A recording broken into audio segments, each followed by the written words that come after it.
আসসালামু আলাইকুম। আমি মোহাম্মদ জাহাঙ্গীর হোসেন, কৃষি সাফল্য চ্যানেলে আপনাদের স্বাগতম। আমার কৃষিজীবী ভাইয়েরা, এখানে আমার নতুন প্রজেক্টে সমন্বিত কৃষি খামার বিভিন্ন রকম সবজির পাশাপাশি কয়েক প্রকার ফলজি আবাদ শুরু হয়েছে এখানে, যেমন তরমুজ, কলা, পেঁপে, কয়েক প্রকার শাকসবজি, কাঁচামরিচও আছে, উচ্ছে, আদা, পুঁইশাক, চিচিঙ্গা এবং লাউ, টমেটোর আবাদও শুরু হয়ে গেছে।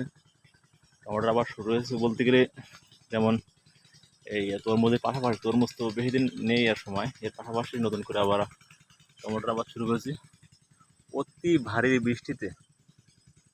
এবং এর আগে টানা প্রায় 3 মাস বৃষ্টি হয়েছে, কয়েকদিন বিরতি দিয়ে আবার এই ব্যাপক বৃষ্টি হয়ে গেল। গতকালকে শেষ হলো বৃষ্টিটা। এখন যাই হোক, এবছর কৃষিকাজ অনেক চ্যালেঞ্জের মুখে, তারপরেও আপনাদের দোয়ায় আমি আলহামদুলিল্লাহ টিকে আছি।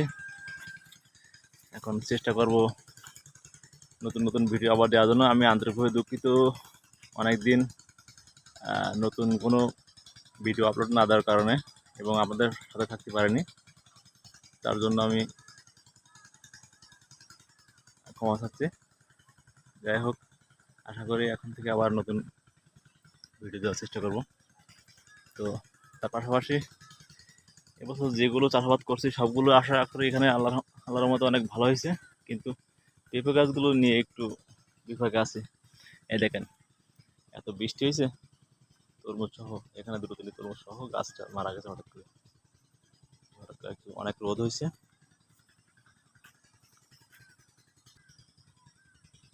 ফলনও আল্লাহর রহমতে ভালো ফলন হয়েছে। আশা করি কয়েকদিনের ভিতরে ফল হারভেস্ট করার সময় হয়ে যাবে। 3 কেজি 4 কেজির সাইজ চলে আসছে এখন।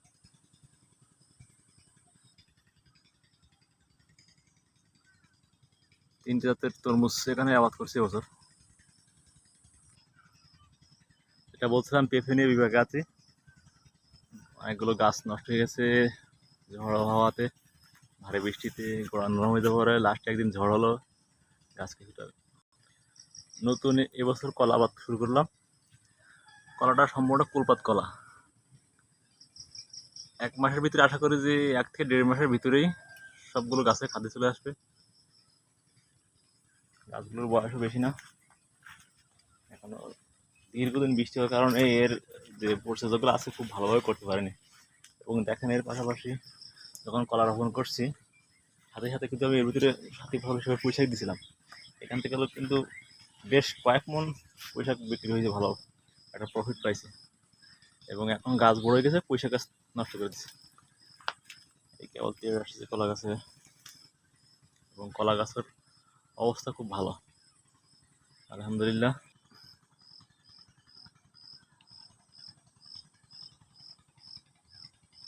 আমি কিন্তু পেঁপের সাথে সাথী ফসল হিসাবে আদা রোপণ করছি এখানে, চিচিঙ্গা। যেরকম পেঁপে আমার এই প্রজেক্টের চতুর্থ সাইড দিয়ে, 6.5 বিঘা প্রজেক্টের চতুর্থ সাইড দিয়ে কিন্তু আমার পেঁপে গাছ আছে। এবং এখানে একটু বেশি আকারে রোপণ করছে, কিছু জায়গা খালি ছিল বেঁধে। যেমন এই সাইডে কিন্তু সাথী ফসল হিসাবে আমি অল্প দিনের জন্য কিছু মূল রোপণ করছিলাম। এবং এই তরমুজ জাতগুলো, এগুলো কিন্তু এক বছর আমি রোপণ করছি 3টি জাতের তরমুজ, যেমন সূর্য ডিম, বিগ বাইট ও রবি। বিস্তার কোম্পানি আমার সৌদি ইব্রাহিম ভাইয়ের কাছ থেকে আমি কয়েক বছর যাবতে জাতগুলো চাষাবাদ করছি, এবং পরীক্ষামূলকভাবে এগুলো খুবই আমার কাছে ভালো ফলাফল পাচ্ছি আমি এগুলো। এবং আমার এলাকায় অনেক লোকেরই এগুলো আমি ওখান থেকে এনে দিচ্ছি বীজগুলা। এবং আলহামদুলিল্লাহ আপনারা দেখতেছেন খুবই ভালো ফলন। দেখেন, প্রত্যেকটা লাইনের ভিতরে ফল ধরছে। কেবল কয়েকদিন বয়স হয়েছে, এখনও প্রায় 1 মাস লাগবে। এই সূর্য ডিমগুলো 2.5 কেজি 3 কেজি সাইজ কেবল চলে আসছে। আর বিগ বাইটগুলো 3 কেজি 4 কেজি 4 কেজি প্লাস হয়েছে কিছু। এবং রবিগুলো দেখতেছেন 2.5 কেজি 3 কেজি সাইজ হয়েছে কেবল। ঠিক আছে, তো আপনি যেটাই করেন না কেন আপনার 1 পদের কিংবা 2 পদের ফসল চাষাবাদ না করে সমুন্নতি খামার করা ভালো, যাতে একটাতে যদি আপনার ক্ষতি হয় অন্যটাতে প্রফিট চলে আসবে।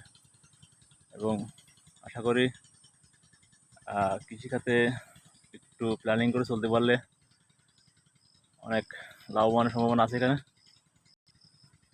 এই দেখেন, তার মানে কিছুদিনের ভিতরে আমার তরমুজগুলো কিন্তু উঠে যাবে এখান থেকে।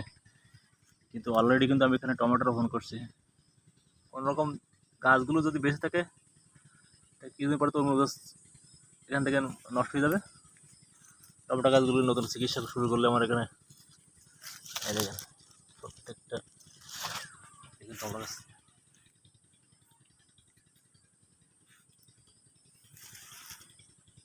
এবং এই সাইডে দেখেন উচ্ছে গাছও বেশি দিন রাখবো না, অলরেডি টমেটো গাছ এখানে রোপণ করে দিচ্ছি। সেটাও আছে, এখানে প্রায় 5 কাঠা জায়গার মতো আদা করছি আমি সব মিলে। এবং আদার অবস্থা খুব ভালো, আশা করি ভালো একটা ফলন পাওয়া যাবে।